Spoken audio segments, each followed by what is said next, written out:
Natin na pagong. Ayan, bumubuo tayo ng laruan na pagong. Ayan po. Bali nakabuo na po yan. Ayan po yung makina niya. At ito po yung likod. Bali ayan na po siya. Ayan na po. Pipinturahan na lang po natin yan. Maya-maya yan. Pintura. Po tayo ng ulit ng laruan. Pagong po yan. Kaso ibang pagong po yan. Yung parang nangangagat. Yung mahaba po yung ulo niya dito. Ayan po siya. Tatry po natin na wanda rin. Ayan po. Ayan po siya. Abuo na lang po tayo ng laruan. Gawa lang po sa karton to. Ito po, karton lang o ginamit ko dyan. Ayan po.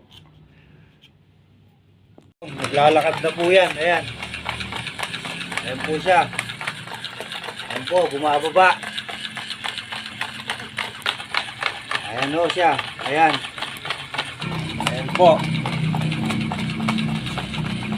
Ayan po yung pagong. Karton lang o ginamit ko dyan.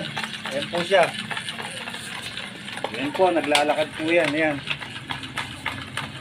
Ayan po.